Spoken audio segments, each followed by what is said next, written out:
there. If There I was just, really had to, okay, but We're live. We're live? Okay.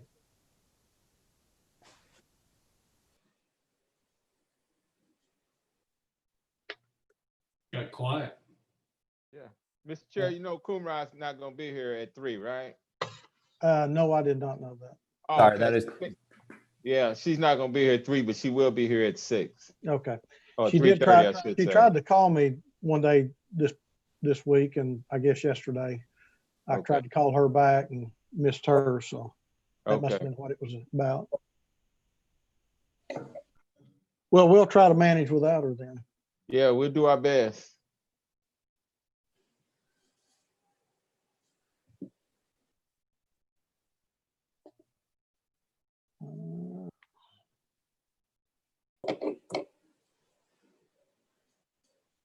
Okay, Miss Lydia, I've got 3:30 if you want to take us live. We are live. Right, good afternoon, ladies and gentlemen. Welcome to our Tuesday, August the 25th council agenda session.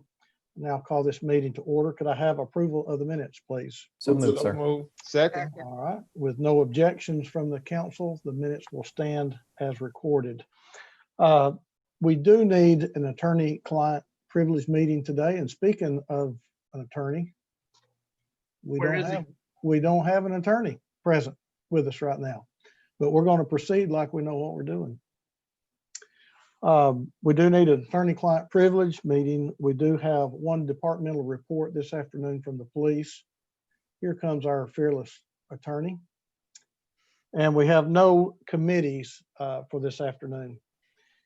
On our agenda for today, ordinances under final reading. We have a couple under planning, District 4 and District 8. Is there any questions or comments need to be made about these two items?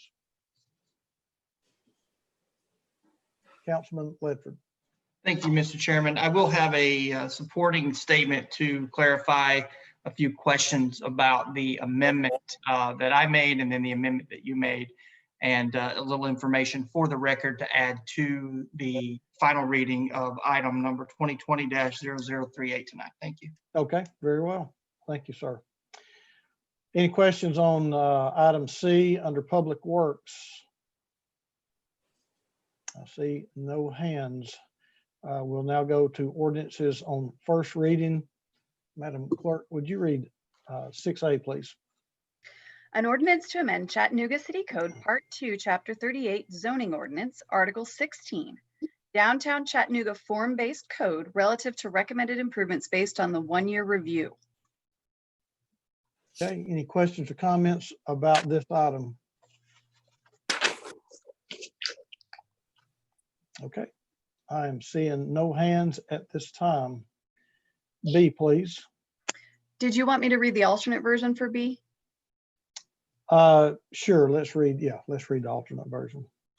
An ordinance to amend Chattanooga City Code Part 2, Chapter 38 Zoning Ordinance, Article 5, Zoning Regulations, Division 5, RTZ, Residential Townhouse Zero Lot Line Zone, to delete the maximum density requirements and to establish minimum lot size requirements for single-family detached and townhouse dwellings, and to permit a maximum of 4 dwellings on one lot within the urban overlay zone.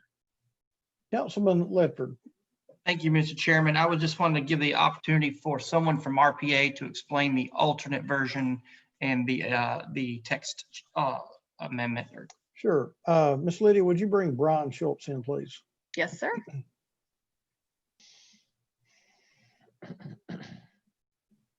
Yes, this is Brian from RPA. Hey. I can try to address that. How y'all doing, council? Good evening, sir. Hey, Go Brian. ahead. Yes, the alternate version includes, last week we had a version in front of the council during the planning and zoning committee that said single family detached units. That was not the intent of the amendment. The intent was to allow multi-unit structures.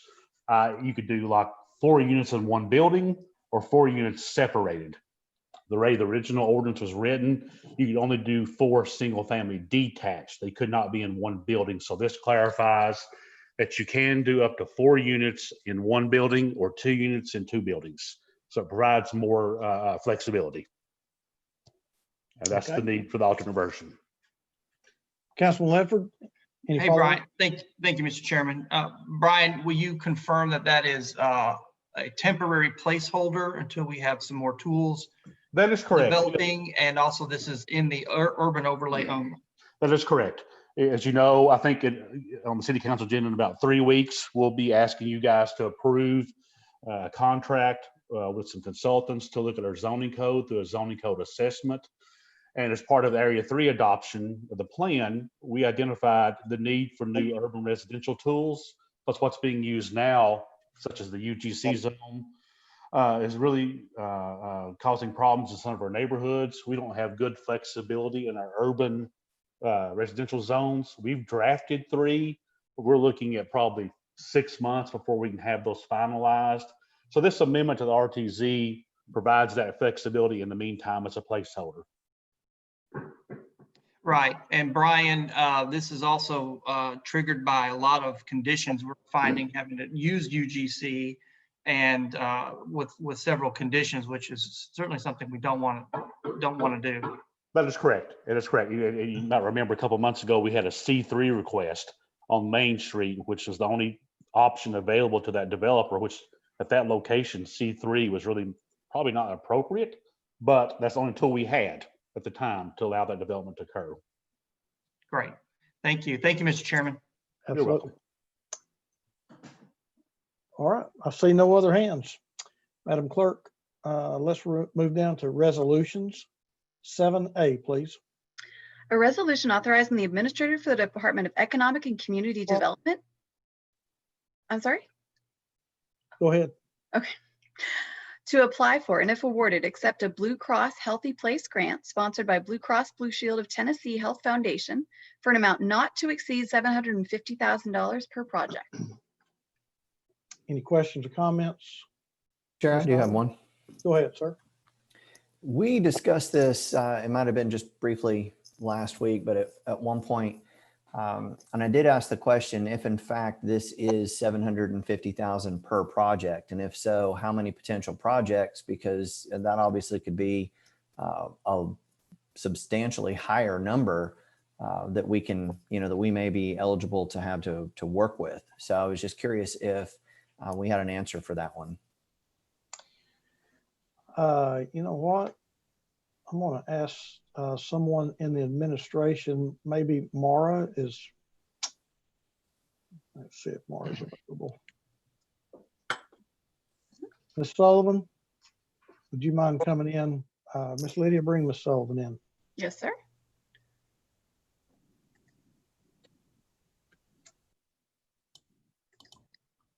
Hi, Hey, Mara. I never mind coming in. Thank you, Chair. All right, go ahead. Did you hear Councilman or Vice Chair Smith's question? I did, and I heard it last week, and I forgot to get an answer for him. Uh-oh. Bad, Mara. So I'm desperately texting friends in the audience, Travis or Chelsea or Koshua. I wonder if any of them are there. I'll tell you what, we can always come back to Yeah, that we if can you come would back. like to get some information.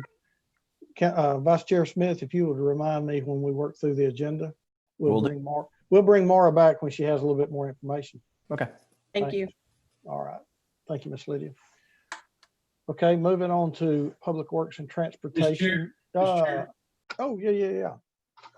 Councilman Mitchell. Yeah, I would just like some information as she's getting it on like what is this first project, the $750,000, and just sort of the parameters of what Blue Cross Blue Shield is looking for. Thank you. Okay. All right. Absolutely. Madam Clerk, 7B, please. A resolution authorizing the administrator for the Department of Transportation to enter into a pedestrian undergrade crossing agreement with CSX Transportation Incorporated for the South Chickamauga Creek Extension relative to contract number T14036 for an amount not to exceed $350,000. I'm so sorry, $350. Yeah, and I think we went over B and C last week in Public Works and Transportation Committee. So I'll just ask if there's any questions or comments regarding these two items. Councilman Mitchell, I see your hand. Thank you, Mr. Chair. I'd like to hear something from transportation, whether it be offline or now, on what, and believe me, this is not a criticism of doing all this work on South Chickamauga Creek. I think it's meant a lot to those neighborhoods and for the city of Chattanooga.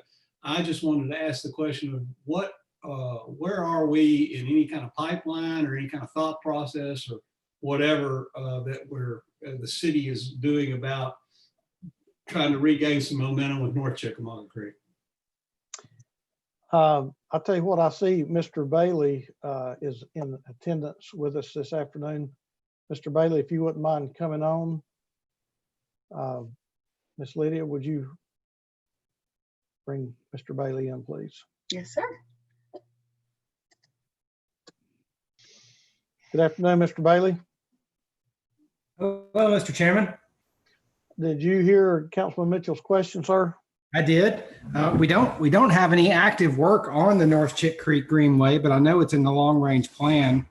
I'd be happy to follow up at more detailed level, Chairman Henderson, Committee Chairman Mitchell, to talk about what you'd like to see, because that's a project that we're excited about. Okay, so when you say long range plans, what does long range mean? Well, I'd have to check to see what's in our long-range transportation plan, which is the plan that's overseen by our transportation planning organization staff underneath John Bruger. I'd have to check to see if there's anything in that plan. When I said long-range plan, I meant very casually that I know there has been interest for many years, and there is an alignment drawn that goes up by the dam and eventually goes all the way up parallel to Hickson Pike. That's what I meant by long range plan. Like I said earlier, we don't have anything budgeted, and so we don't have a current capital project that my staff is working on, but it would be something we would support if there was interest. We're, just to be honest with you, our staff is stretched pretty thin right now with a number of projects under construction, so I'd be hesitant to commit too much, but I'm trying to say we're definitely interested. These are the kinds of projects that really make a difference for neighborhoods and connecting people. So I'd be happy to look at it specifically with you or anybody else that might have an interest in it. Oh, well, I just, I don't know if the council's interested in it. So I'm pretty sure there's a councilman who represents a lot of Hickson, actually two council people that represent some of Hickson and has North Chickamauga Creek as part of their district. So yeah, I would like for us to walk and chew gum at the same time and finish up South Chickamauga Creek, and let's get back to the important creek and do some stuff. I resent that. I'm sorry. You're outvoted on here. I can't help it, Councilman. 3-1. I had to do it. I had to do it. So, but yeah, please, if you want to give me a call, we talk about it a little bit, set something for in the future where at least 3 of us can begin to weigh in on that. I'd be glad to. Thank you very much. If there's no other questions for Blythe, since we're dealing with CSX on these projects, as you know, there's an extension or a connector, a little pedestrian connector from Cherokee Boulevard to manufacturers. Where are we with the railroad with that project? Being able to cross with our pedestrian pathway? We are still working with the railroad to get an agreement with them to let us cross. And that's not CSX, that's Norfolk Southern. Oh, okay. All right. I've been in contact just about weekly with our partner at the County Rail Authority, Tim Andrews, who's been a wealth of information and really, really helpful. Norfolk Southern has gone through some pretty dynamic changes over the course of the last 6 months, which have made it a little bit difficult to get a final answer. But we are still working on it, and it's active on my list, and I check in on it once a week. Okay. All right. Very good. Thank you, sir. Any other questions for Blythe before we let him go? Let's see. I have a hand up. Councilman Byrd. Thank you, Chair. Blythe, could you also, while speaking with Norfolk Southern Railroad, could you drop a seed to let them know that in East Chattanooga, we have a very dilapidated bridge that they own? I think me and you've had a conversation about it a couple of times, coming off of Amnicola, coming off of that area. The bridge is falling apart. You can't walk across it. And where we meet at the bridge, our street is okay, but their bridge is in very deplorable conditions. Could you plant a seed in their mind to look at it for me? Yes, sir. We're actually, I think you're talking about the Wilder Street Bridge. I actually had a conversation with a colleague of Mr. Noblitz this morning. We're trying to work on that as well. Thank you so much. Thank you. It means a lot to the community. Sure, it means a lot to us too. It's a big deal. Yes, sir. Thank you. Any other questions for Mr. Bailey? If not, thank you for joining us, Mr. Bailey. Thank you, sir. Miss Lydia, you can excuse him. Yes, sir. And if you would, read 7D, please. A resolution authorizing the administrator for the Department of Youth and Family Development to pay teaching strategies for 75 early childhood creative curriculum kits in the amount of $124,655. All right, any questions or comments concerning this item? If not, let's roll back to our Blue Cross question under 7A. And it's my understanding from Ms. Sullivan that Ms. Lydia, if you would bring in Travis, and I cannot say Travis's last name, Kazmarazak, I think is as close as I can get. I got it. He's on his way. Hello, that was actually pretty good. Kazmazak. I did the best I could. All right. So I'm sorry I missed some of your questions. Yeah, did you hear the Vice Chair's question earlier? No. No? Mr. Vice Chair, would you like to repeat it for Travis? Sure. Thank you, sir. Hey, Travis, part of the question was just the way that it's worded with for an amount not to exceed $750,000 per project. I was just curious what the likelihoods are that we are talking about multiple projects that could be up to $750,000 per project, or was it $750,000 for all the projects we were wanting to do? And I mean, obviously, if there are multiple projects that are eligible, it's a lot larger item than it appears here. So I just wanted to be clear about that. Yeah, it's a great question. It's a difficult thing to word. So we're applying for multiple locations. The grant program is projected to award 10 total projects throughout the state of $750,000 up to $750,000 per project. Okay. So the wording is such that we're looking at a couple different locations that could award that much. The likelihood that we would receive multiple projects in Chattanooga for a statewide program is low. Understood. That makes sense. Thank you, sir. Mm-hmm. All right. Any other questions for Travis? Councilman Mitchell. Yeah, thank you, Mr. Chair. Travis, could you just give me, you spoke about locations. What are we going to do in that or those locations? What exactly is Blue Cross Blue Shield looking for us to accomplish? Sure. So some of the locations that we've chosen, I guess I should back up and say that the Blue Cross Blue Shield grant program this year is a little bit different than last year, where they have pre-designed playground sets, if you will, and happy to share those with you. We looked at St. Elmo Park for the fact that the playground was a community build. It's a tough playground to replace, but it's all wooden and been falling apart for a long time. And so we're hoping to get funding this year to replace that. But with the pandemic, that really made that difficult, and we weren't able to achieve that funding. So we're looking at that site.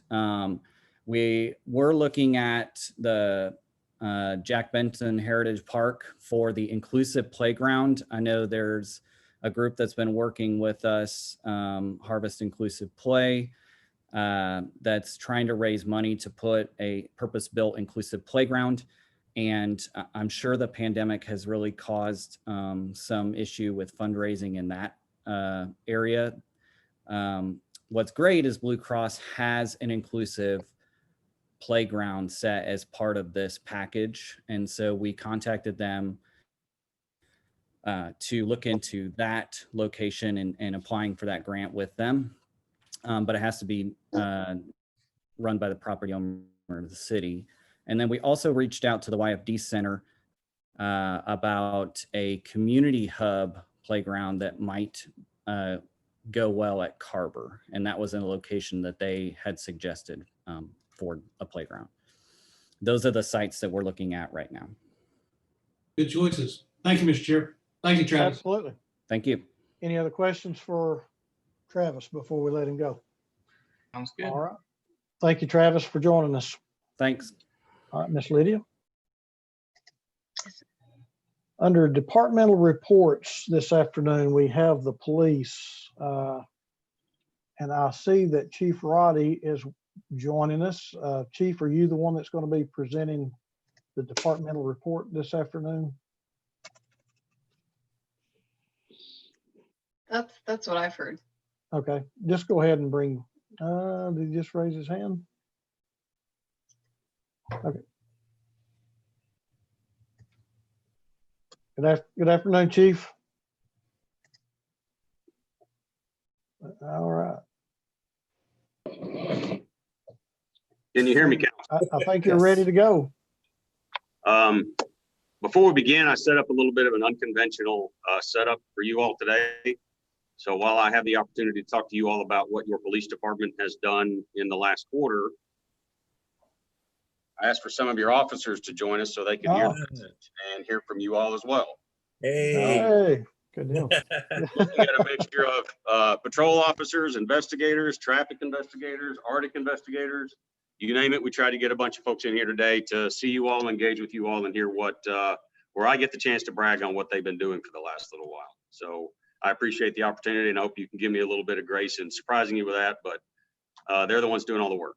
Chief, I think you're the first one to actually present a department in a departmental report. I believe that is true. Unconventional is a word. Yes, sir. Yeah. Good work. I will attempt to pull up the PowerPoint here, if you would bear with me.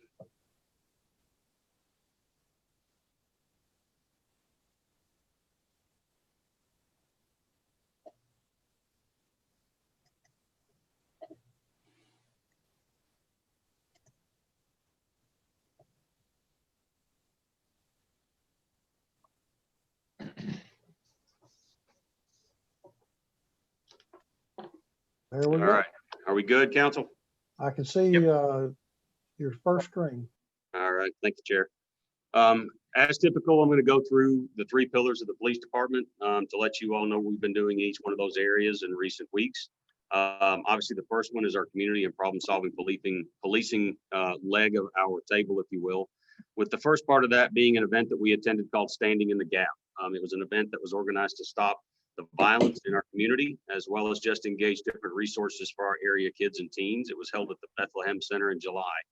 And as you can see by the photograph, doing everything we can to keep everybody safe in pandemic times, but we still want to find as many opportunities as we can to engage with the community.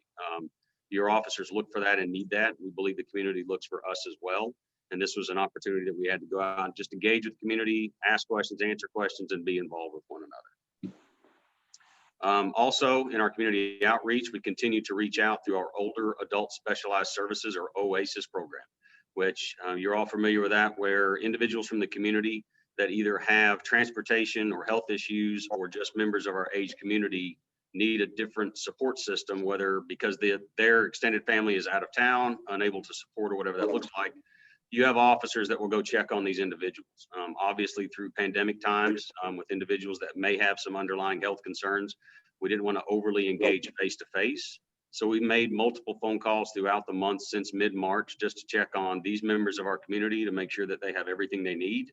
And if they don't, we work to get it for them. We've also managed through that program as well to make sure we deliver 75 masks, which were actually made by members of our Citizens Police Academy alumni organization, to those members of our community as well. So that OASIS program is up and running and strong, and we believe it is critical right now in the times that we face, because people just aren't engaging with one another, and we don't want to think that any members of our community would be lost in that.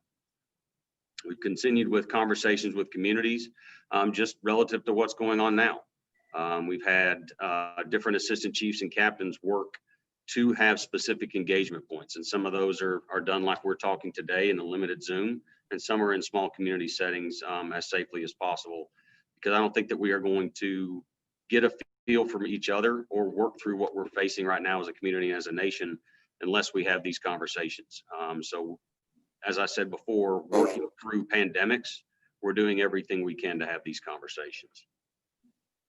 And then also in the problem-solving policing range, relative to the increase in violence that I spoke with you all a few weeks ago, shots fired are one of those events. It is an act of violence, whether someone's hit or not. If bullets go into someone's home or in someone's vicinity, it's terrifying, it's traumatic. And the police department responds with a specific set of protocols on how we come into that area and into that scene to address the concerns, collect the evidence, and then work towards solutions so that that doesn't present itself. We had several instances of that, and several people gave us some good feedback, as you'll notice on the right side of your screens, hitting us in social media, saying that they appreciated the responsiveness of the officers in the department. Into our intelligence-led policing section, which you all know is highlighted by our real-time intelligence center. In our public safety camera system in May, we were able to capture a business being robbed at gunpoint. The suspect fled on foot. Our Arctic investigators immediately pulled the video, communicated with neighborhood policing officers, and that suspect was arrested. June, we had a drive-by shooting where a person unfortunately lost their life to another act of violence, and our Arctic investigator was able to pull suspect vehicle information. Vehicle is located, parties in the vehicle identified, arrested, and charged with that crime. And then in July, one of the other highlights was a robbery from person, occurred right by a public safety camera. Arctic investigators found the video, linked that up with our robbery investigators, led to an interview with the suspect. Suspect was arrested. These are just highlights of 3 months activity. I have pages of instances where our real-time intelligence center and our public safety cameras have contributed or directly contributed into the apprehension of an individual that's committing violent acts in our community. It really is one of the shining stars of our agency with impressive results on a day-to-day basis. In the focused deterrence realm, with our NIBIN, our firearms evidence, we can see that we've entered 133 guns that have been used in multiple incidents. And when we're able to catalog these things, that is the thing that helps us break the cycle of violence, or the shooting cycle, as we call it, that connects to an individual firearm. We've had 31 cases that actually were charged or moved through with a NIBIN lead. And as you can see, the numbers we've actually on the screen on your right, or the chart on your right, you can see that a good number of agencies are actually contributing into the system as well. Obviously, Chattanooga being the lead with our program, but other agencies are seeing the value in what crime gun evidence looks like, and they're reaching out to us, which is what we want them to do, because the machine is only as good as what we put in it. So the more of those data entries occur, the more links and leads we develop, the more crimes we can solve, the more guns we can get off the street. If you look, our numbers year to date on firearm seizures are actually on track with the last 2 years, with a little bit of a decrease. So we are on track to keep that. So your officers are still out there every day putting themselves between illegal firearms and harm in our community. That's the individuals that are sitting behind me right now. So they're still out there doing it, and the numbers show that we have not slacked off of that effort. And lastly, moving to, just wanted to give an acknowledgement so everybody understands what Chattanooga feels like right now with the national narrative towards law enforcement, and just the conversations which are needed but sometimes difficult. We had members of our community, a large group of businesses, churches, private individuals that contributed items and donations into what they call Project Thank You. And they managed to bring individualized, addressed thank you bags to every single member of the police department, which were distributed last week. It went a long way. I've said before, and this council has always been responsive to that the thank yous that these officers receive is one of the best things they can get before, during, or after a day of work. it carries you through to the next thing. So to see a group like this come together, collectively thank their department, show them some love and appreciation, meant a lot to us. And we wanted to make mention back to them that we truly appreciate it as an agency. And now I will turn the next part of the presentation over to Andrew so we can have a conversation about the police equity dashboard.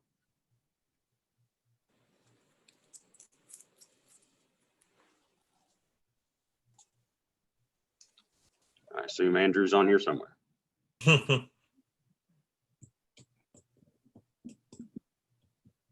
you need him brought in, Chief? Is that what? Yes, sir. He will take over this next part of the presentation relative to that. Miss Lydia, bring in Andrew, please. Yes, sir.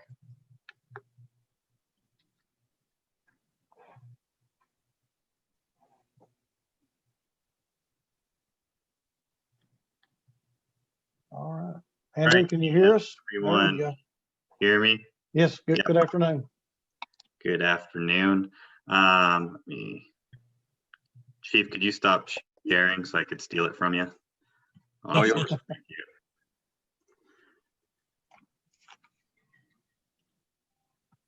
All right, can everyone see my screen? Yes. Sure, we can. Awesome. All right, well, I am Andrew Vigney. I am part of the Rat Pack Op Mod. I've got Ryan, our open data specialist, myself, the performance analyst, and Tim, our fearless director. Recently, we have, well, we've always partnered with police, but recently we've embarked on another project with police on building out a racial equity kind of focused dashboard using police data, as well as getting some internal affairs, use of force, complaints data out there as well, and putting it together in kind of one large dashboard to kind of get into what racial equity in policing looks like currently in the city of Chattanooga. It's currently available on our open data portal, and I'm actually going to dive into it right now. During this presentation, if there's any point you all have some questions or reaction to the data, please feel free to interject and ask questions. You know, that's what I'm here for.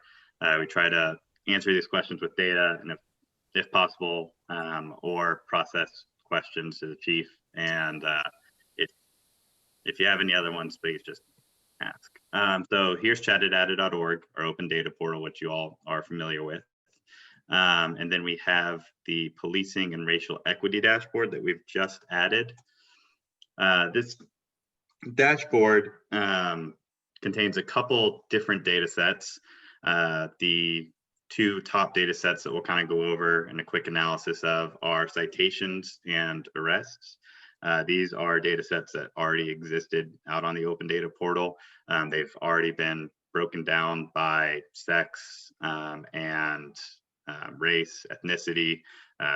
Been out there for a couple of years now, but we're trying to just put more of a focus on the racial equity aspect of these data sets.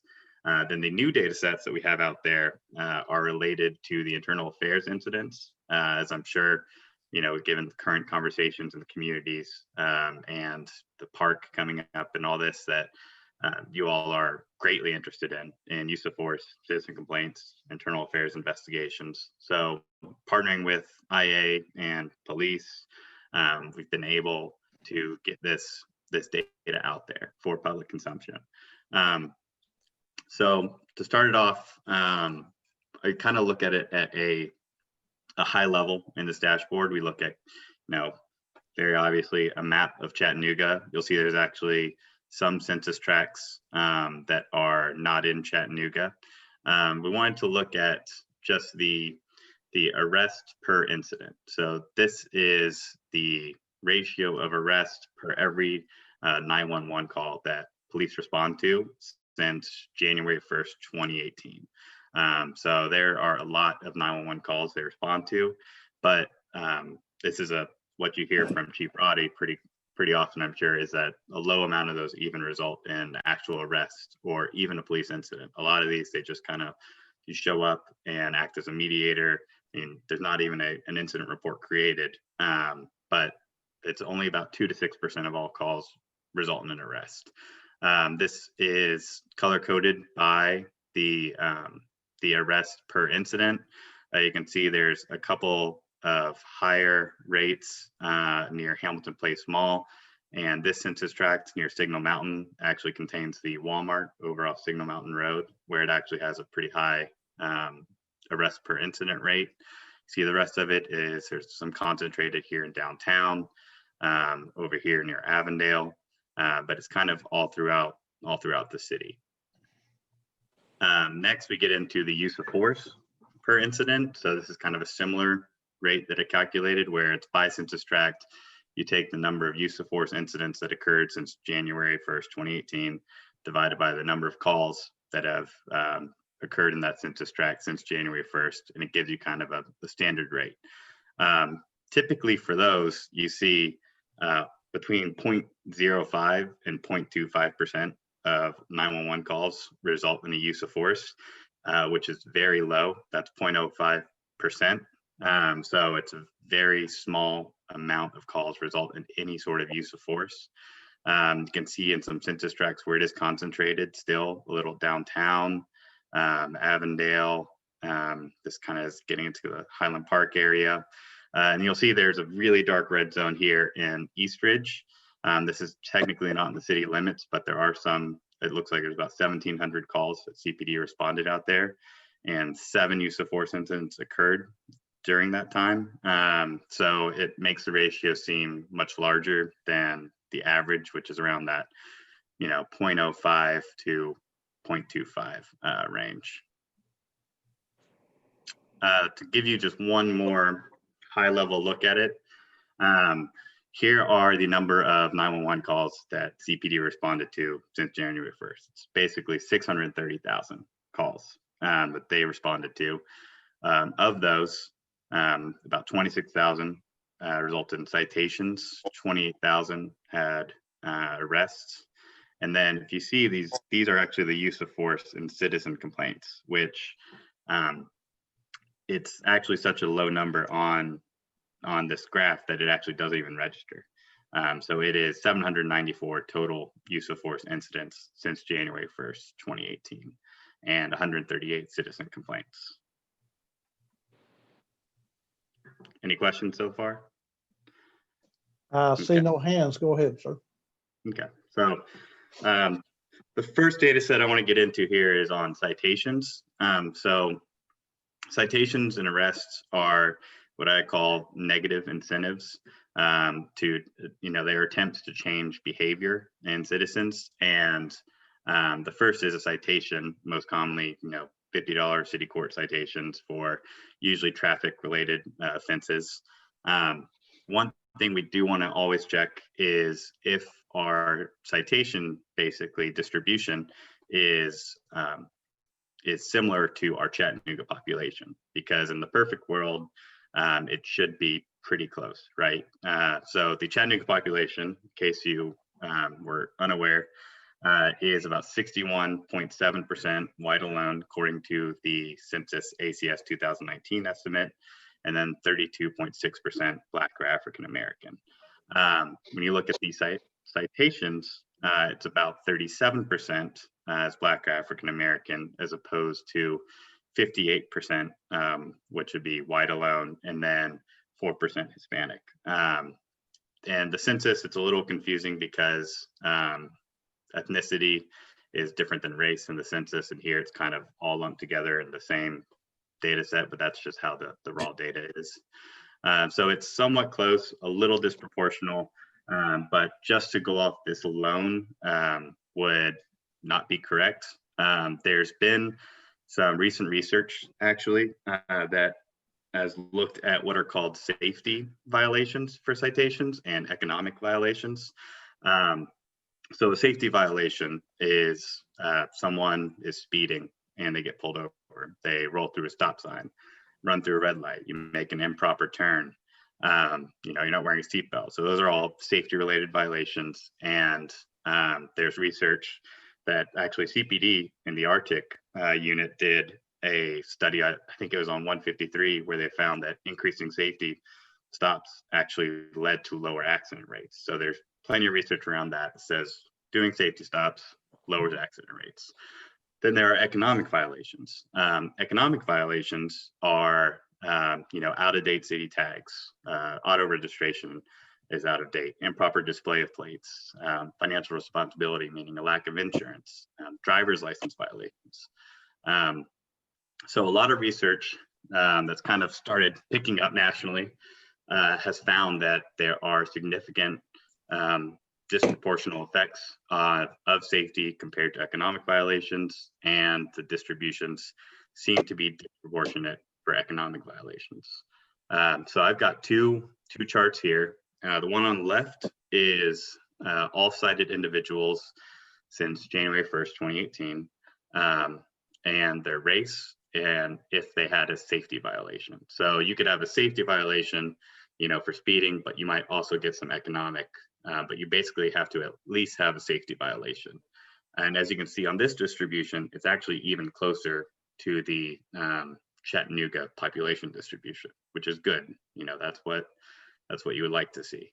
For economic violations, it's a different story. So these are cited individuals that only received economic related citations. So they had no safety violation related to their citation.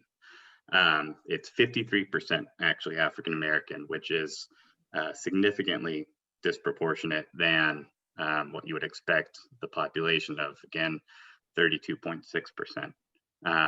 And it's 42% white compared to 61.7% white alone. So see here, there are some significant disproportional effects of the economic violations.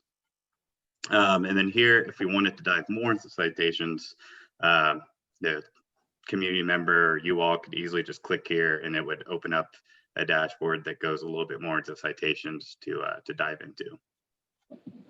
Any questions so far? We have one by Councilman Gilbert. Yeah, what about the city sticker? Do y'all do anything with that?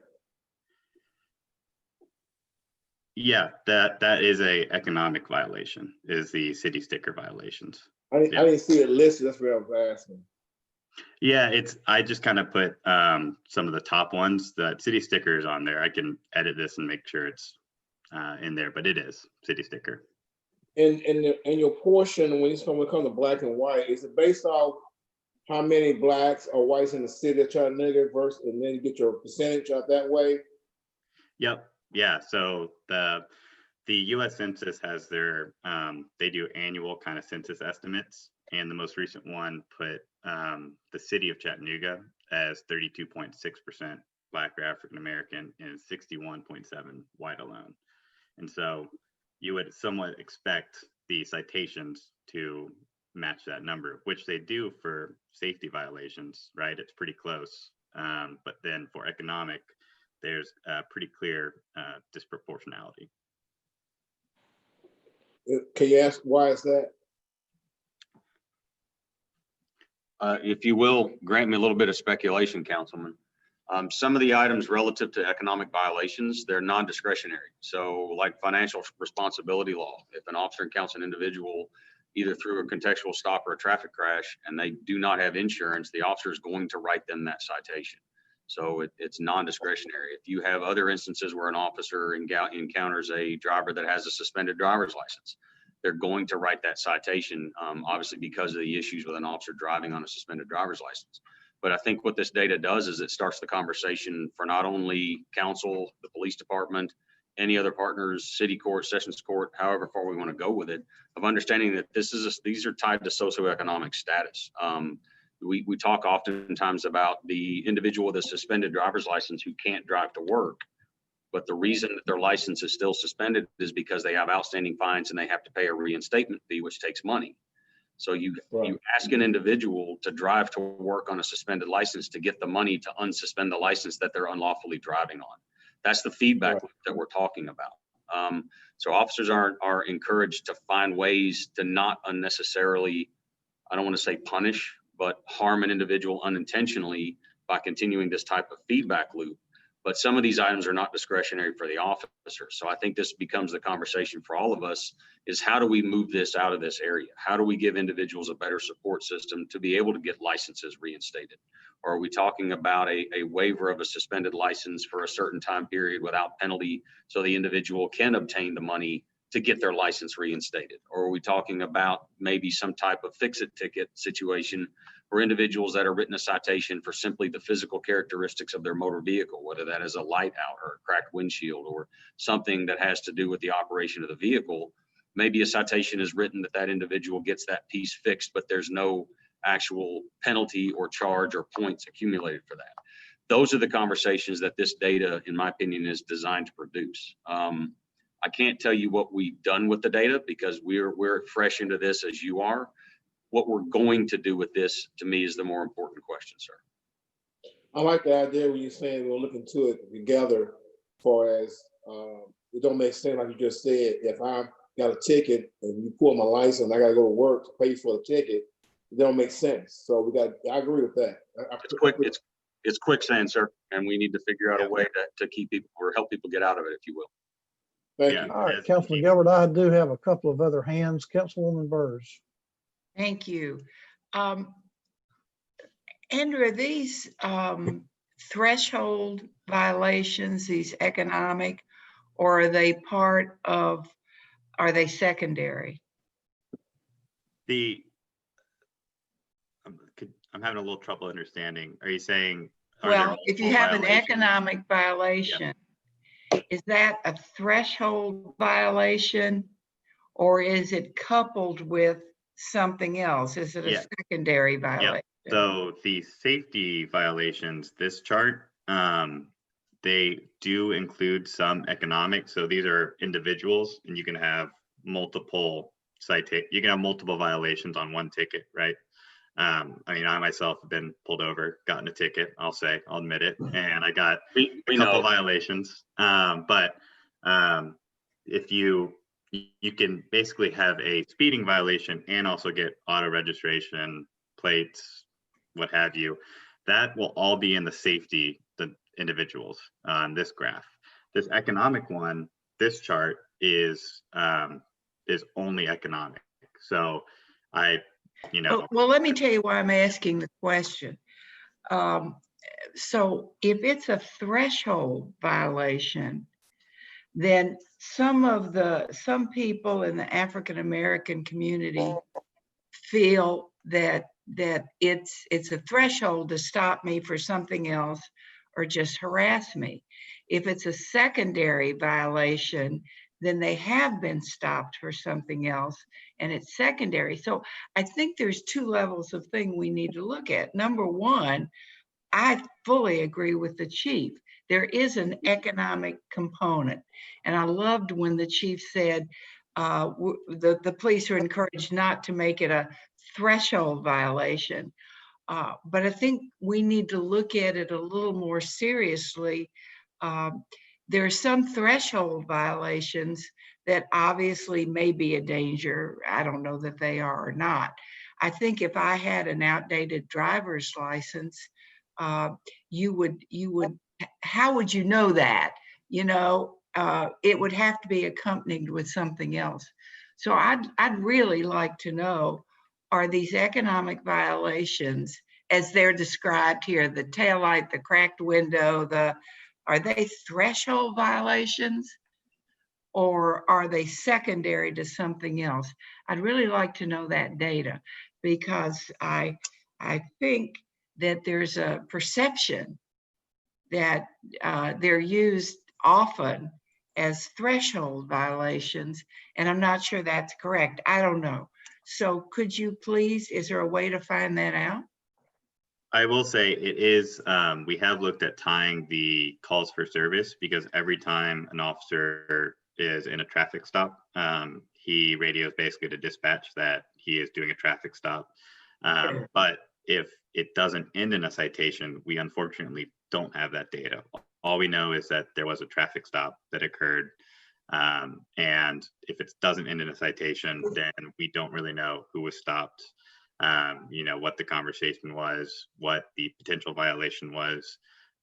It's only once a citation is actually done that we know what it relates to. Do you know if I'm being stopped? And then I'll yield, Mr. Chair. But when an officer stops me and phones in, he's making a stop. Does he say for what? Generally, no, ma'am. They will advise it's a traffic violator or whatever reason that they have either reasonable suspicion or probable cause to make the stop, but they won't go into detail over the radio, such as expired tags or one headlight or speeding or anything like that. They generally just advise it's a traffic stop. Might be something to think about, Chief. It might really be something to think about. Thank you very much, Mr. Chair. All right. Councilman Mitchell. Thank you, Mr. Chair. And I got to really commend Councilperson Burrs for putting her finger on something that I think is very important to track. But where I want to go, and it's in the same direction, sort of.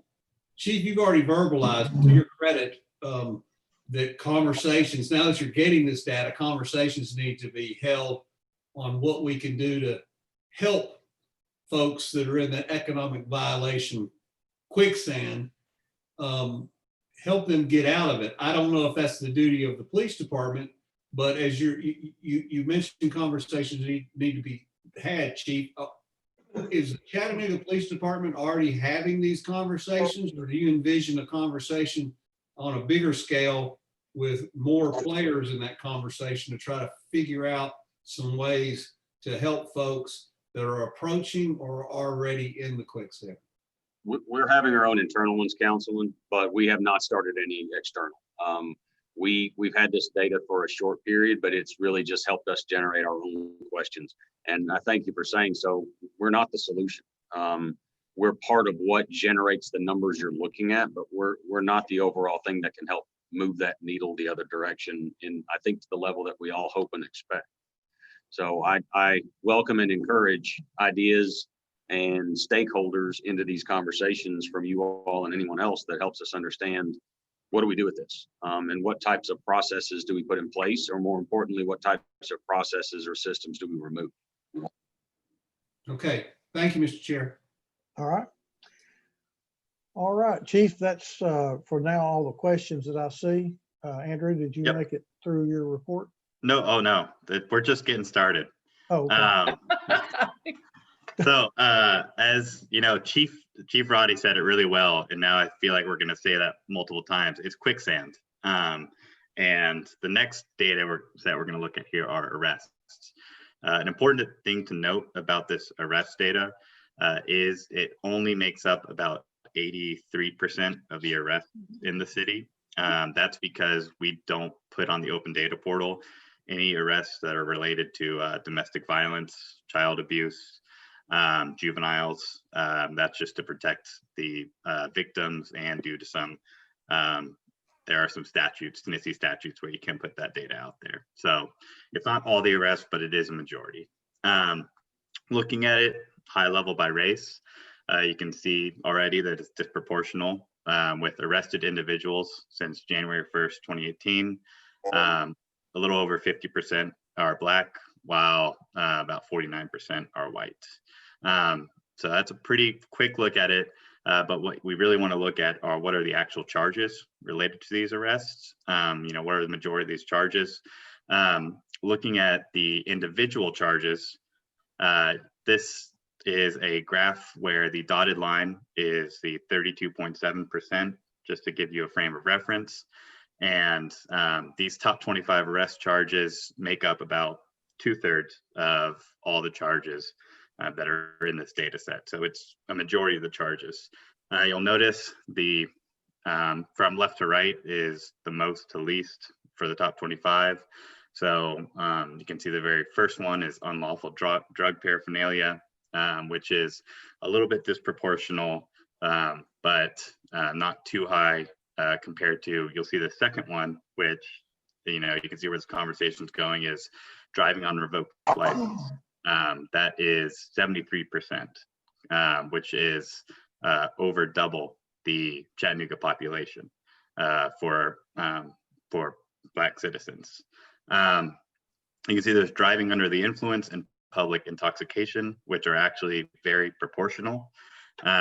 There's a simple possession, which is disproportionate. You can see this other very high disproportionate one is the unlawful carrying or possession of a weapon. Some of the other high disproportionate ones, you see driving on suspended license, light law violation, auto registration, financial responsibility, a drug violation, and some simple possession and some misdemeanor violations. You can see there's actually only 2 here that I think are any sort of violent crimes, which are assault and aggravated assault, but everything else is not a violent crime. But again, these are individual arrest charges, not the total arrest. So these are, you can have multiple charges on one arrest, but these are the top 25 that occur during an arrest.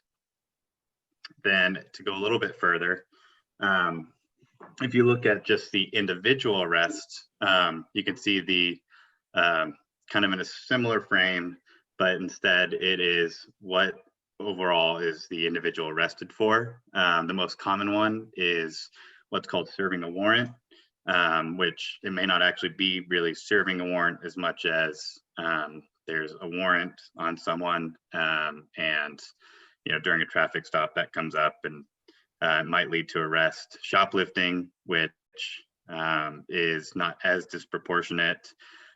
Serving warrant, serving warrant, which means there are basically 2 different charges that there is warrant on. Drunkenness, fairly proportional. Trespass, you can see there's these all other traffic offenses, which are fairly disproportional. Some drug misdemeanors. Again, all the traffic offenses, serving warrants. So the serving warrant pops up a lot. And one thing about that is there's a type of warrant that I think there's actually several, but one of the most common ones that CPD has to make an arrest on, as they legally have to, are failure to appear warrants. And that is actually the most common charge related to serving a warrant. So this is just the serving a warrant charge. The most common is a failure to appear, then theft, but then you can see there's also driving on revoked. So basically someone had a warrant for driving on a revoked license. And it might have even been related to the failure to appear. There's some violation of probation, unlawful drug paraphernalia, but you can see there's driving on suspended. There's some other kind of minor violations occurring here as well.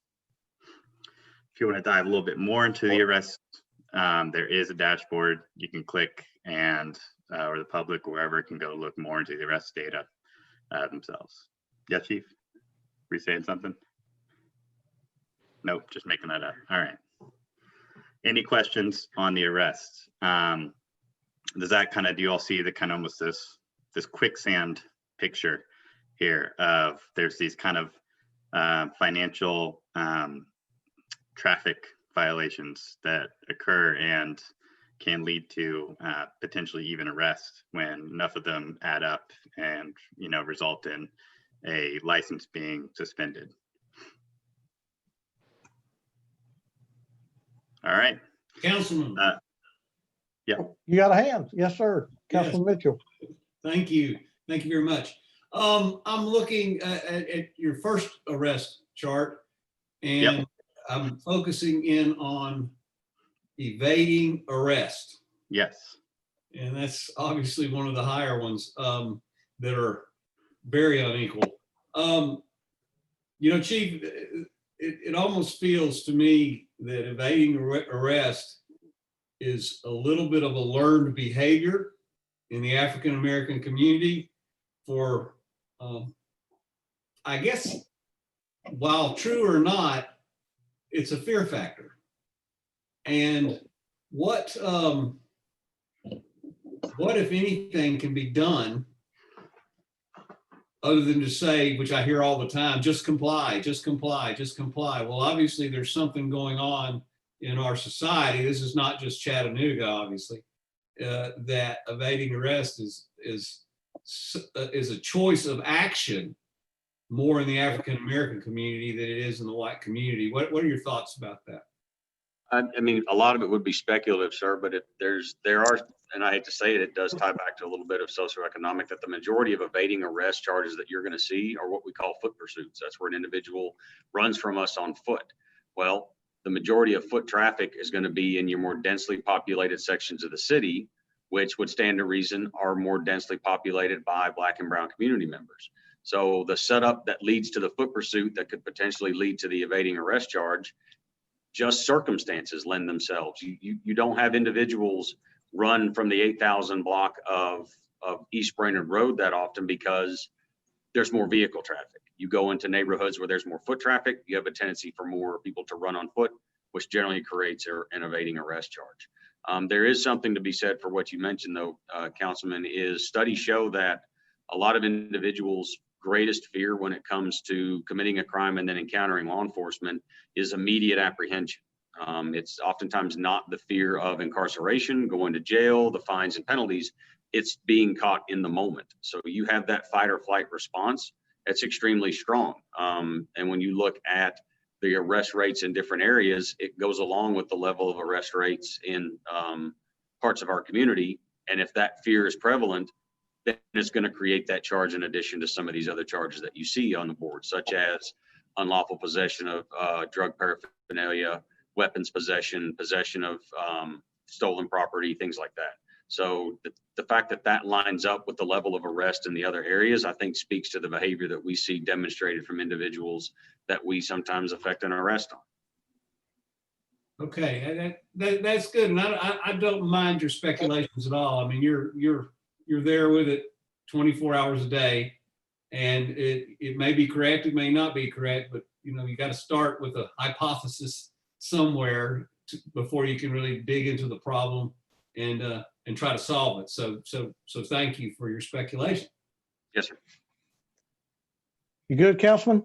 Yeah, I'm great. Thank you. All right, thank This you. is great. Councilman Gilbert.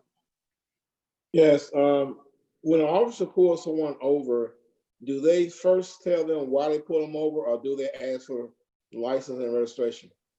It varies between the circumstances, sir. I mean, I've through my career have started many traffic stops with, do you know why I pulled you over today?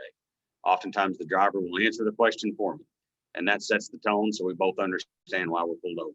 I can't sit here and guarantee you that an officer starts the conversation like that every time. Sometimes it's dark, sometimes it's raining, sometimes you're on the interstate. Those sometimes that I mentioned change the dynamic in the engagement between the officer and the individual that they pulled over. However, the officers know and understand that giving that information on the front end or working that conversation as quickly into that engagement as they can de-escalates and kind of calms everyone's nerves. But sometimes we have to move into that assessment phase of a traffic stop before we can have the conversational part of that traffic stop, because we can't see inside the car. It's too dark. The windows are tinted. Traffic's too heavy.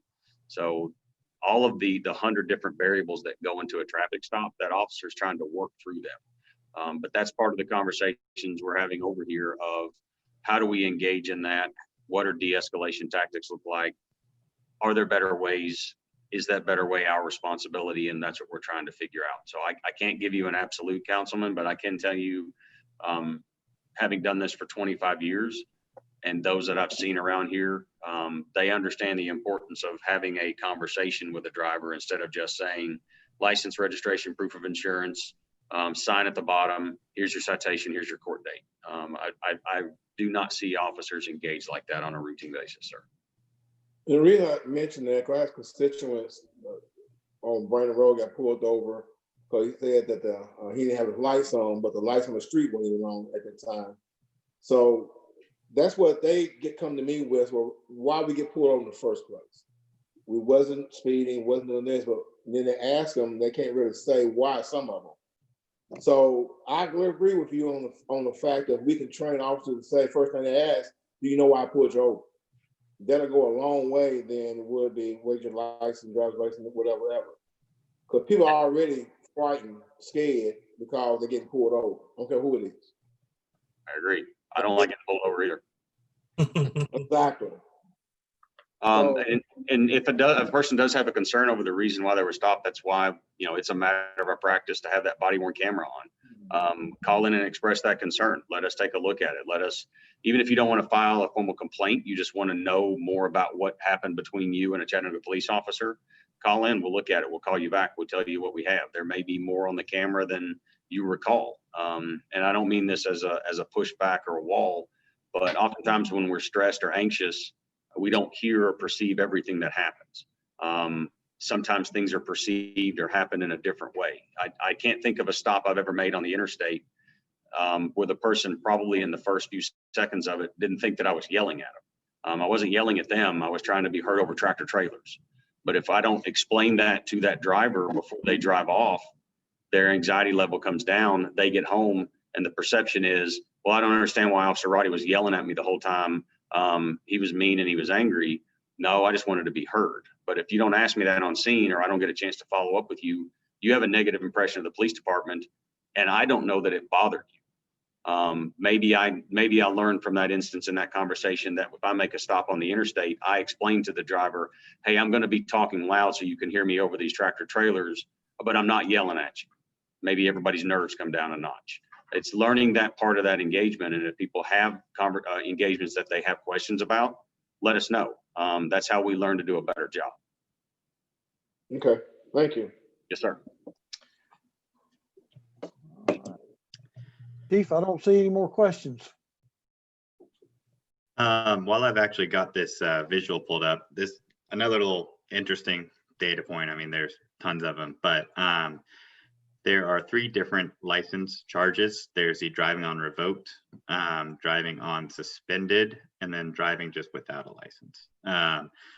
The driving on revoked and suspended are just pointing out fairly disproportionate. That means that basically someone's license was suspended or revoked due to previous citations or arrests or what have you, as opposed to the driving without a license, which means they just don't have a license. It wasn't revoked or suspended. It just don't have one, is actually fairly proportional, which is just kind of another interesting fact here that kind of, again, shows that that quicksand. Okay, now we're getting into internal affairs. So the next 2 sections are on use of force and citizen complaints. Again, if you remember, there's a very small amount of use of force occurrences and citizen complaints compared to all 911 calls that CPD responds to, but it is very important that we still look at these because they have significantly negative interactions with the police. The use of force, first of all, there are these dispositions. So the way it works is anytime any use of force is used, even if it's just, a basic restraint of a suspect, that goes into what's called blue team, and it shoots up the chain of command where everyone reviews this use of force instance, and then there's a final decision of if it's in policy, out of policy, or if it gets, changed to an internal affairs case even. So for the use of force disposition, this basically says, is it in policy, out of policy, or did it have to get changed to a case?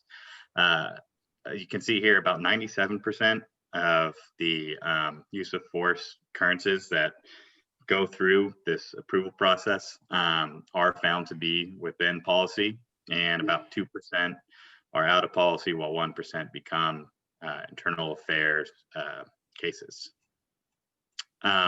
Breaking it down by the individual's race and sex, you can see that a majority, again, disproportionately, are Black. You can also see when I have this, you see there's like white, comma, white, comma, white, comma, Black. That's because there were multiple individuals involved in that use of force occurrence, which can sometimes be the case. Most of the time, it looks like there's just one individual involved, but sometimes there can be multiple involved. So if you look at it, it is disproportionate, but it is actually somewhat proportionate to the arrests, because typically, if you're making an arrest, there could be some sort of restraint involved that you have to do. during the course of arrest. So it is proportionate to the arrest, but disproportionate to the Chattanooga population. For citizen complaints, and then there's a dashboard here that I am going to get into because I'm sure you all are really interested in the rest of the internal affairs data. So I'll get into that here after I go through the citizen complaints. For citizen complaints, again, these are filed by citizens calling internal affairs, emailing them to file a complaint because of an interaction with the police officer. It could be a specific interaction, or it could be just general citizen complaints. These are the allegations alleged for citizen complaints.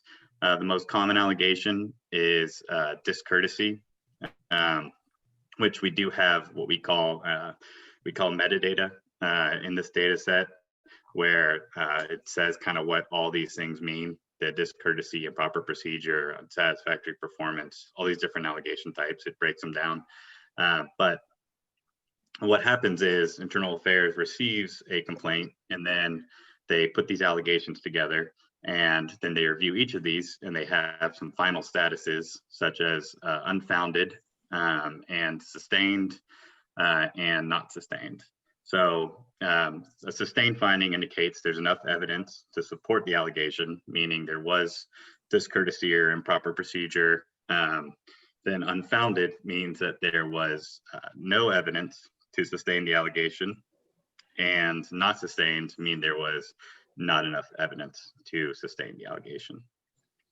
So you can see the most common is discourtesy, which makes sense given it might be a discourteous action that citizen filed for, but that's actually not the most common sustained allegation. The most common sustained allegation is improper procedure, which looking into the data, it does seem to correlate some with body-worn camera usage. So when the body-worn camera is not turned on, that would be improper procedure. The dispositions overall, you can see it's mostly unfounded, non-formalized complaints, not sustained. About 17% of the cases are sustained since January 1st, 2018. 6% are administratively closed, which means the officer resigned during the course of the investigation of the citizen complaint. And the rest are kind of just these exonerated, non-formalized, unfounded. This internal affairs kind of dashboard itself, it's made up of 3 different data sets. So we've got this internal affairs incidents data set, where it's, if you think about an individual interaction happening with an officer, a set of officers, and an individual or multiple individuals, it's just kind of one incident that happened. Then we have this internal affairs incidents detailed, which what that does is, there might be multiple officers and multiple people involved, and you're trying to capture all the data on all of them. So that kind of puts that together. And then finally, we have the allegations, where not every incident results in an allegation, but there can be multiple allegations on one incident. And we try to put all that data out there for these internal affairs investigations and citizen complaints. So overall, most of the data is just use of force, then citizen complaints, and then finally have this, what's called a chain of command investigation and an IA investigation. The administrative investigation, I believe, is no longer used, but it's just some older data that's still marked as that. The locations of where these things occur, we have that out there. We follow the same protocol as we do for our police data, where we anonymize the location a little bit by an offset. That's to kind of protect the individuals involved. You can see the most common, again, use of force. You can see it's downtown Chattanooga, kind of out towards Hamilton Place, as well up here in Northgate. If you wanted to, you could just see where our citizen complaints coming from. And you can see some down around here, your Highland Park, Eastlake, some in MLK, and then kind of just all around Chattanooga. There's a detailed incident breakdown. So if you want to see who was involved in these incidents, some general characteristics. Let's say we just want to look at citizen complaints. You could see information about the officers who were involved. By clicking the drill down, you can now see the officer race, see how that's broken down. And then going further, you can see then the complainant race of who kind of basically submitted the complaints. Here's some general information on just the percent of use of force that's within policy since January 1st, 2018. It's been pretty steady, around 97%. The use of force by reason type. So the most common use of force type is what's called hand arm. I believe it's open hand. So that's kind of just gripping of the wrist.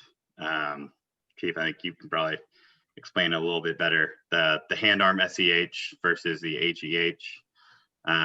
But then there's the electronic weapon, tackle, chemical agent. These are also displayed when there's multiple types of use of force. This has like feet, leg, as well as a hand arm SEH, the open hand. But again, that open hand is the most common, and it's usually just by itself. Then this also it puts the use of force reason. So physical resistance is the most common, as well as failure to comply, and then just to detain the suspect. But then there's a couple other reasons in here as well. And for allegations, again, this is the allegations, but this is for everything. All internal affairs investigations, COC investigations, citizen complaints. And see the most common allegation is improper procedure.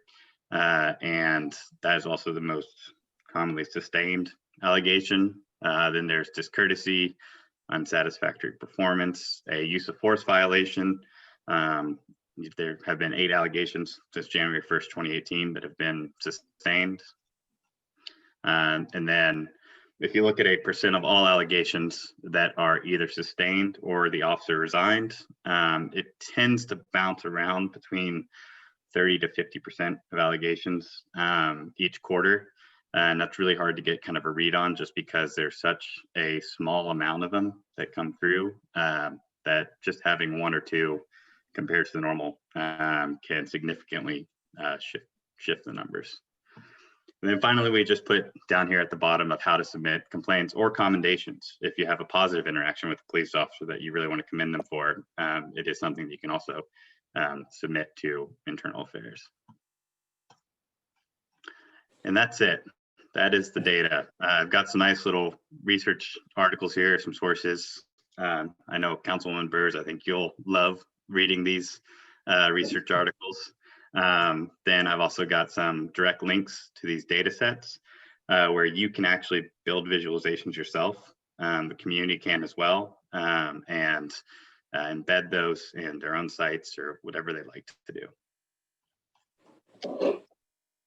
All right, any questions? Do we have any questions for Andrew or the chief? I do. I see. Have you got your hand up? I do. You do now. Okay. Councilman Mitchell is. You know, I know you're supposed to look at the hands, Mr. Chair, but she spoke before I got my hand up. Okay. So Okay. now you know her. That's fine. Councilwoman Burrs, go ahead. Thank you so much.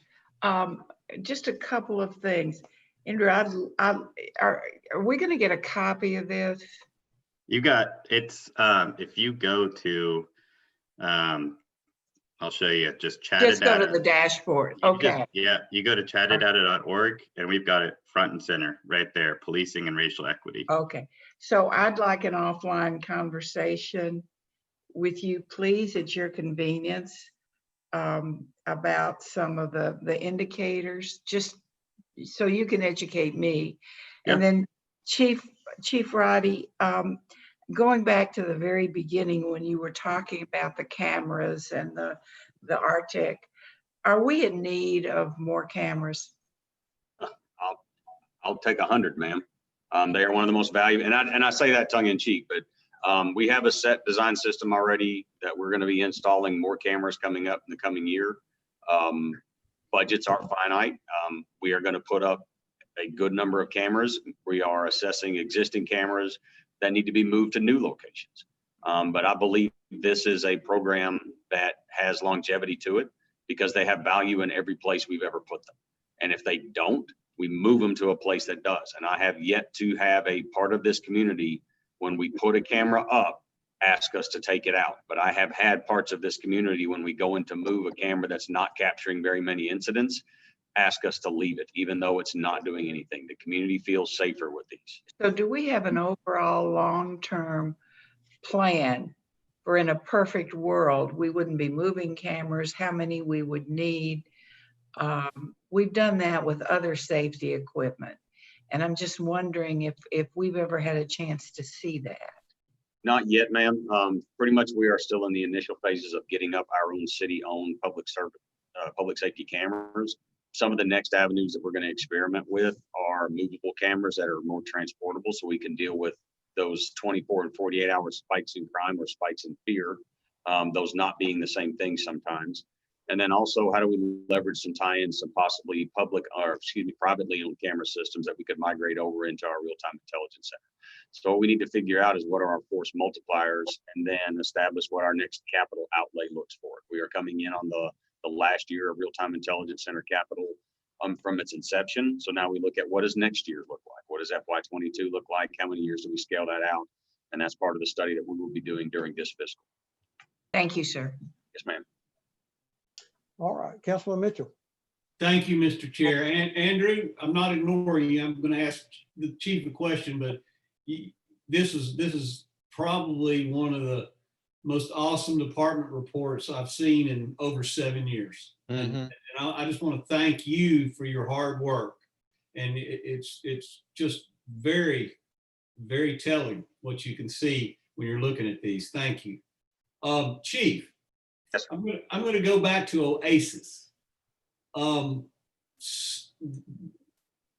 think that's just an awesome program. I think, you know, when someone might look at this in this current environment though and say, should this be a police job? And now that's not me, because I think part of community policing is doing exactly these type of things. But my question is, do you have any partnering agencies, or would you entertain partnering agencies to make this move an even bigger and better move? Relative to the actual understanding of ACEs in our community and how we engage with youth partnerships, is that correct, sir? Well, yeah, I'm just referring back to an early slide of OASIS, and I think some of it was mentioning seniors and I'm sorry. I thought you said ACEs. Oh, you said OASIS. We have way too many acronyms. So let me start with that. The leveraging part on the OASIS, we're always looking for more partnerships and understanding. The fire department is already doing a similar system with this on their 504 calls. I think they're, if I get that wrong, Chief Hyman, I apologize. But individuals that have shown to have repeated 911 calls because they need assistance, but not necessarily emergency assistance. We're looking into the OASIS program for us, for the individuals that on-ramp to us. So anything that plugs in there, yes, sir, I would love to hear more ideas and more partnerships, because as we've seen before, moving things out of our lane into a more dedicated lane elsewhere lets law enforcement focus on the violent acts, lets us understand better how to respond to crime and fear of crime in our community. But I will caveat all that with the understanding that I never want to see a police department that does not deliberately and have programs that engages with its community. I do not want a model where we only respond to violent crime, we only address traffic concerns from a safety aspect, and then we go back to our precincts. That is not how law enforcement, that's not what it was created for. And I don't ever want to see us get into that model, sir. Yeah, I think as a part of the team and part of leadership of the team, I think it's very advantageous to have the Chattanooga Police Department. And I thank the CPD for everything they're trying to do. Thank you, Mr. Chair. Councilman Gilbert. Yes, Chief. Yes, sir. Are your department able to interact with the cameras at the centers now? Because one time y'all couldn't, you wasn't speaking to each other when it comes to cameras and activity going on in the centers. Yep, I've got head nods from, that's why I brought multiple people with me. Yes, sir, we are able to migrate those cameras into our real-time intelligence center now. Okay, and do we have it, if you know, all centers have cameras now they can interact with the police? That I can't answer whether every YFD center, I think they do though. Yeah, and they're probably more of an IT question or a coach question, but I believe we do. Okay, I appreciate it. Thank you. Yes, sir. All right, Councilman Byrd.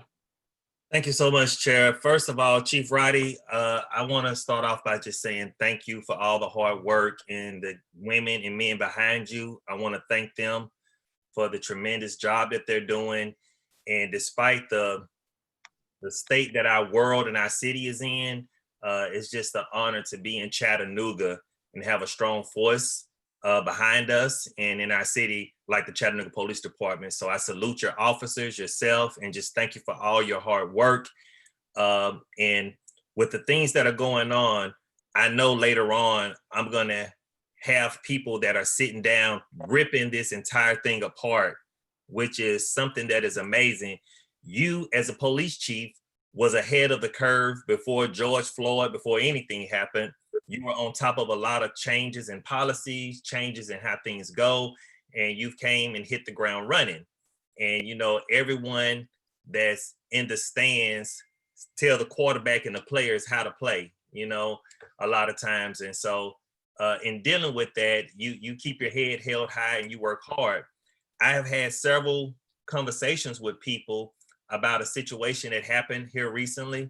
And I was just wondering, I don't know if now's the time or later on at the end, maybe you can explain to them what happened and give the people that are on here now an understanding of what happened with the young man in the park with a gun, and then what happened with the young African-American man that allegedly had a gun, or I don't understand, in the backpack. And could you give us an understanding or overview of that as well? Because the perception that is being put out is something totally different. And I think the Chattanooga Police Department shouldn't be represented with that perception. I would like to see you explain that for us. Certainly, Councilman. Relative to the incident that occurred during the rallies and protests downtown and the individual that came down there that night that was taken into custody and subsequently charged, there are parts of that I can speak to here. There are other parts of that I cannot get into the overall specifics because it is still pending. It's still pending criminally and I believe civilly. But that individual came down to an event with a firearm in a posture and in a carry that was unlawful. The way that it was brought and circumstances prior to their arrival gave both reasonable suspicion and probable cause to make the stop and the subsequent charges, all of them. The individuals that presented this past weekend in another park were, the minute we got the first call of individuals that were armed in our downtown area, your officers did what they always do. They went to it. They engaged with the individuals.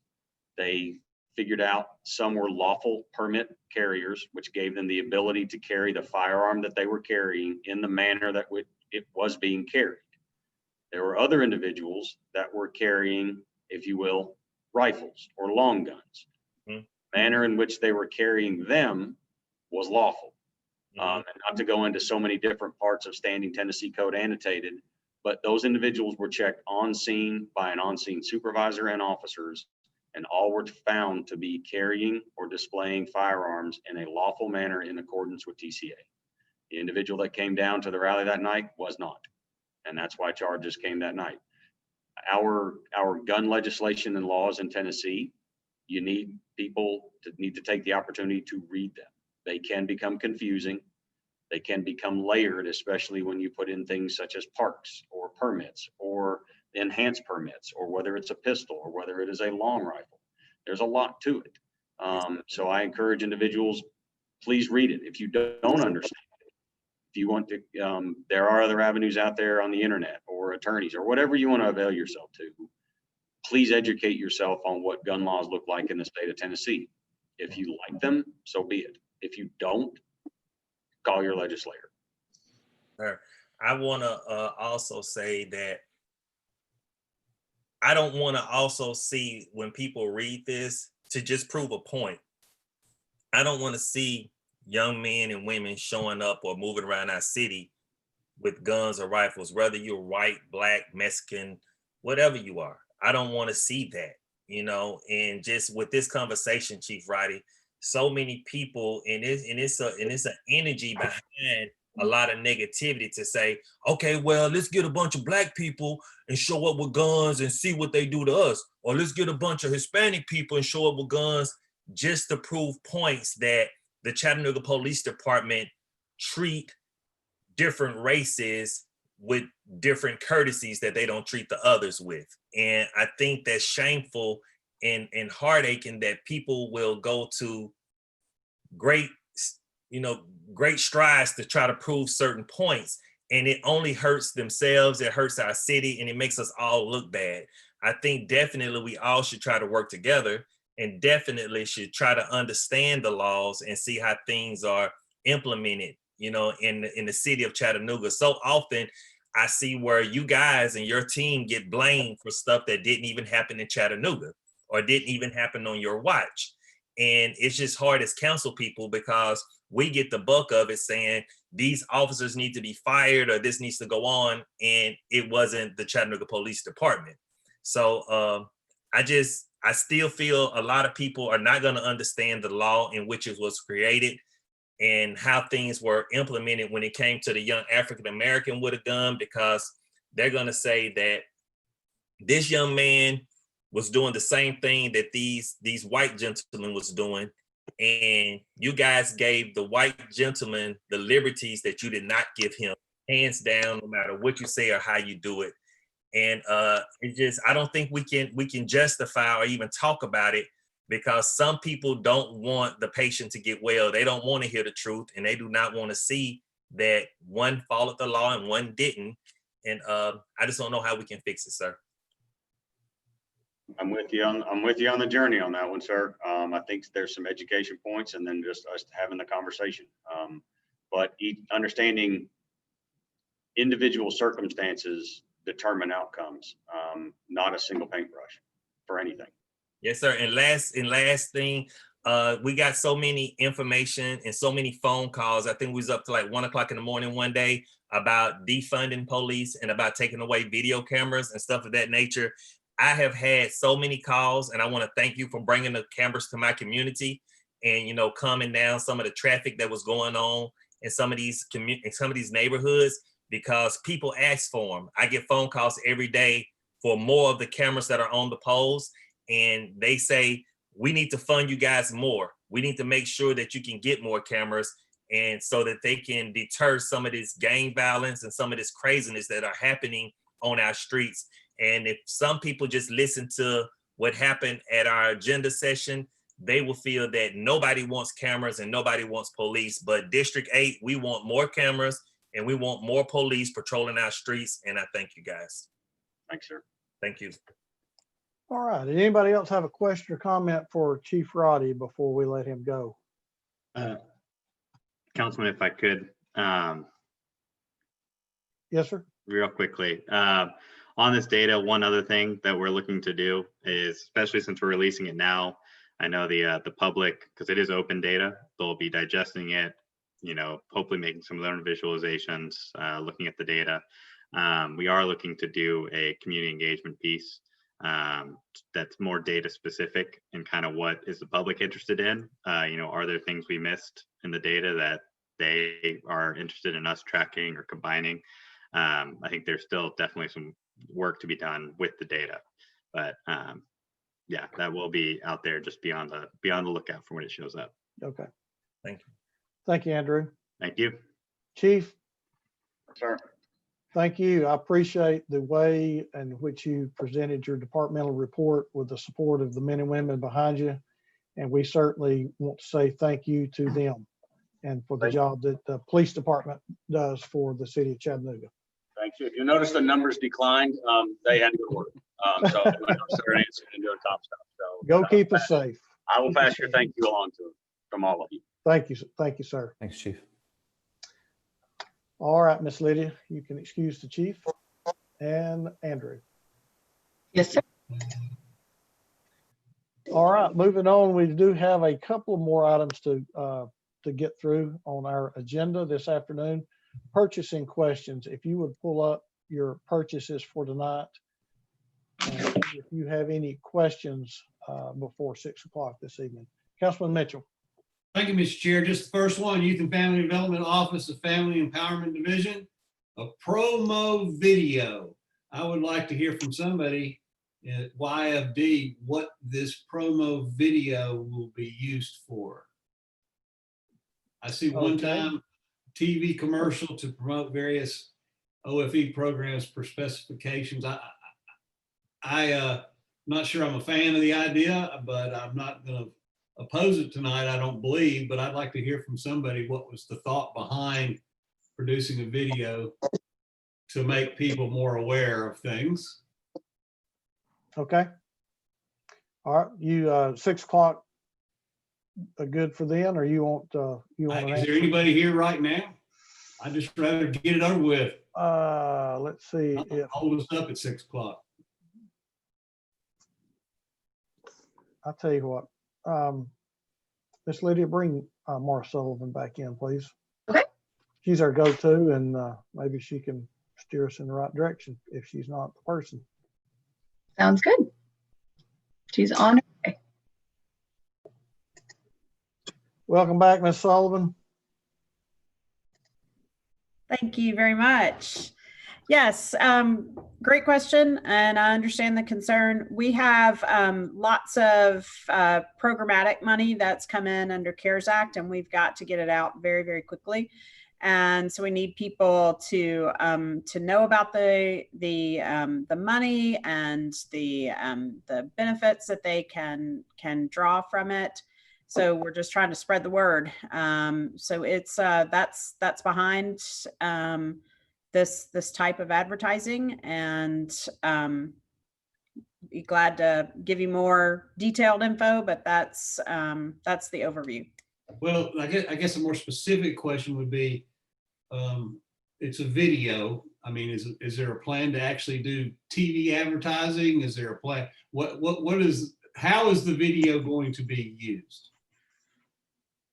I'm not sure if it's internet and TV, or so I'll double check that for you. Yeah, please do. I need an answer on that before absolutely. we vote on that, please. Thank you, Mr. Chair. I know it's Thank you. internet. I just can't remember if it's TV as well. Okay, so I'm going to be informing people over the internet, and a lot of these people that qualify, do they even have internet? Okay, Right. Thank you very much. All right, before you go anywhere, Miss Sullivan, Councilman Gilbert, you have a question, sir? Yeah, I was looking at not for the night, but it was on the second sheet about custodians and Miller Park. Did we ever change the wording on crew worker 1 or 2 to say custodians? And if we did, have we actually put it into practice to try to hire people? I don't believe that we have, Councilman, but I need Beverly to help me give the details on that for us. Okay, 'cause I know it's been over about a year now Yes, sir. since it came up, and I was hoping that you would tell me yes. Yeah, if you can, let me know. I appreciate that. Well, Thank you. Okay. Any other questions concerning purchasing this afternoon? All right, I see no hands at this time. Ms. Sullivan, thank you very much. thank y'all. Okay, if you would, council, look over your September 1st agenda. See if you have any questions concerning your September 1st agenda. Councilman Oglesby. Thank you, Mr. Chair. I have a question about resolution 7A. Could someone kind of give me a snapshot of that? In economic development. It's economic development. Let's see if we've got, that ought to be Miss Williams, isn't it? I guess Williams or maybe Richard, maybe. I'm not seeing Miss Williams on. Would you bring in Richard Beelan, please? Yes, sir.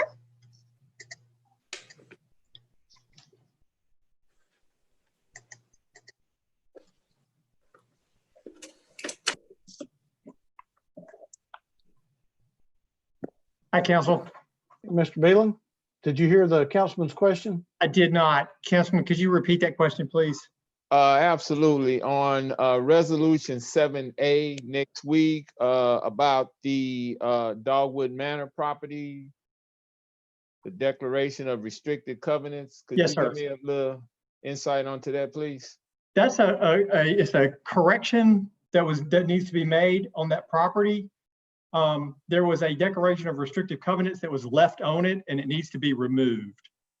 It's just clearing it up for them. Okay, so it's like an administrative item. Yes, sir.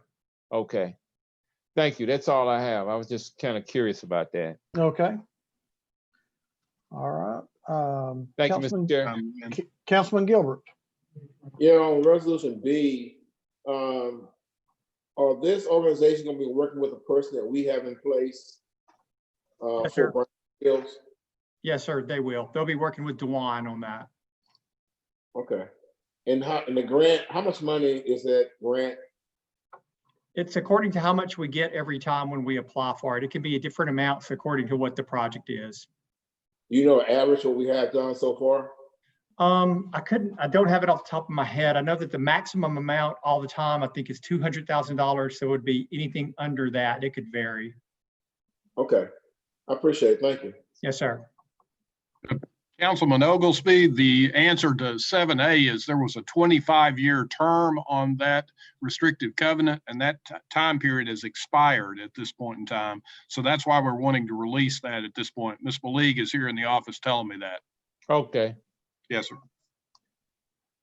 Thank you, Councilman, Mr. Nobley. Councilman Mitchell. Thank you, Mr. Chair. I am looking at G under Public Works, and I'm not needing the answer to the question now because we'll probably have it in Public Works and Transportation next week. But this program where we share $60,000 with the county, and I believe they put in too, I just want to know how much say-so the city of Chattanooga actually has in where these crews are sent. And that's it. Thank you. All right, Ms. Sullivan, Yes, sir. would you make sure that we have an answer to G next Yes, week, sir. please? Sure will. Thank you. Okay, thank you. Okay, I see no more hands. Miss Lydia, if you could excuse Miss Sullivan and Mr. Beelan, please. Yes, sir. Thank you.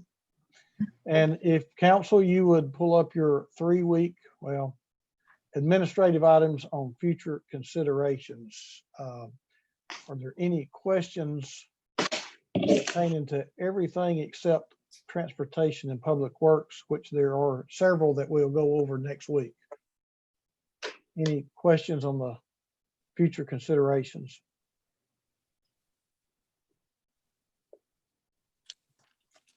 Okay. I take it by your silence, there are none at this time. Okay, we do need an attorney-client privilege meeting this afternoon. So I guess, was it Miss Lydia or the vice chair? Would you go ahead and end our meeting and restart us so that we could go into attorney-client privilege, please? All right.